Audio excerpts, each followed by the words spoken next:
Let me ask you a question. Have you ever tried to do absolutely nothing? Not sleep, not scroll, not eat, not quickly check one thing, but just sit there. At first, it sounds peaceful. Then after about 17 seconds, your brain goes, "Hey, what are we doing?" And you say, "Nothing." And your brain, for some reason, says, "That sounds dangerous." Because for some reason, doing nothing doesn't feel like peace. It feels like waiting for something bad to happen. So today we are talking about a very important topic. Why does nothing feel so bad? For most of human history, doing nothing was not called relaxing. It was called being eaten soon. Ancient humans didn't have phones, Netflix, Uber Eats. They had rocks, fire, suspicious looking bushes with movement in them, and animals with very strong opinions about lunch. So if an ancient human sat completely still for too long, their brain probably didn't say, "Ah yes, mindfulness." It probably said, "Why are we not checking the forest?" Your brain evolved to scan, to predict, to prepare, to ask annoying little questions like, "What was that noise? Did we leave the fire on? What was that weird look that caveman gave us?" This is why modern silence can feel so uncomfortable, because your ancient brain doesn't understand that you're safe in a bedroom. It thinks you're a fragile meat stick in the wilderness. When the outside world gets quiet, the inside world gets loud. This is where things get weird. Scientists often talk about a brain system called the default mode network. It becomes especially active during rest, daydreaming, self-referential thought, and mind wandering. Basically, when you stop doing tasks, your brain doesn't shut off. It starts making a documentary about you. And unfortunately, the documentary is not always flattering. Your brain starts replaying old clips, you get that cringe feeling. The time you said "you too" when the waiter said "enjoy your meal." The message you sent to that girl that as more time goes on, you think maybe, yeah, that did sound a bit weird. That thing you did 5 years ago, the thing you might mess up tomorrow. Doing nothing creates space, and space is where your brain stores all the unpaid emotional invoices. We usually think boredom means "I am lazy," but boredom is more like a signal. It says, "This situation is not engaging enough. Please change something." Researchers describe boredom as a state involving lack of interest, stimulation, or challenge. Some models frame it as a signal pushing us to redirect attention towards something meaningful, which sounds smart. But in real life, boredom usually says, "Open fridge." Boredom used to push us towards useful things, exploring, building, talking, hunting, making tools, drawing a horse on a wall for some reason. Now boredom has a cheat code. It's called your phone. The phone is the perfect anti-boredom machine. Every time you touch it, something might happen.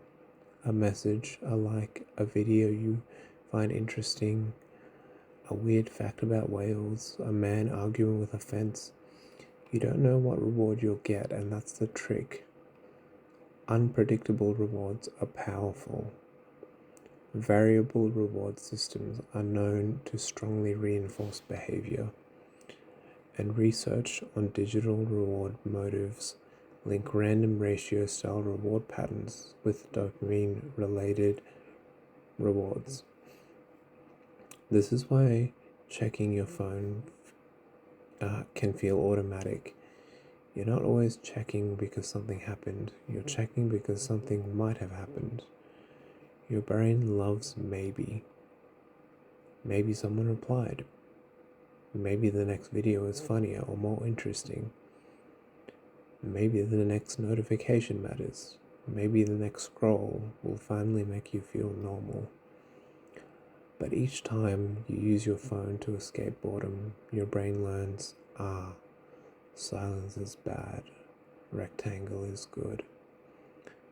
So doing nothing gets even harder. The scariest part of doing nothing is not boredom. It's that there is no distraction between you and, well, you. No noise, no tasks, no urgent thing, no one to impress, no performance. Just you sitting there with the person who knows everything you've been avoiding. And that person is annoying. Inner self says, so are we happy? And you say, can we not? Inner self says, what are we doing with our life? And you say, maybe we should check Instagram. This is why doing nothing can feel like anxiety. Not because nothing is happening, but because finally something honest is happening.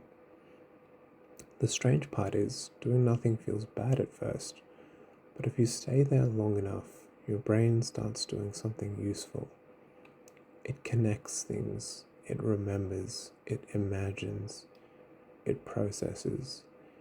It makes weird little bridges between thoughts. This is why ideas often appear in the shower, or on a walk, or while staring at the ceiling at 1:12 a.m. Your brain needs empty space, not infinite empty space, just enough that it stops reacting and starts arranging. But because we interrupt every silent moment with stimulation, we don't give the brain time to finish continuing its thoughts. We keep opening the oven. Are you an idea yet? No. Now? No. Now? No. Now it's burnt. So here's a terrible experiment. For 10 minutes, do nothing. No phone, no music, no food, no pretending to meditate so you can feel spiritually superior. Just sit. At first, your brain will panic. It will suggest chores you've ignored for months. It will replay conversations. It will invent symptoms. It will make you want to stand up for no reason. But after a while, something changes. You realize boredom does not kill you. Silence does not kill you. A thought can appear and disappear without needing to be solved immediately. And maybe the point of doing nothing is not to feel amazing. Maybe the point is to remember that you don't need constant stimulation to exist. Doing nothing feels bad because your brain is ancient. You have to remember that. It wants danger to scan, problems to solve, rewards to chase, stories to play.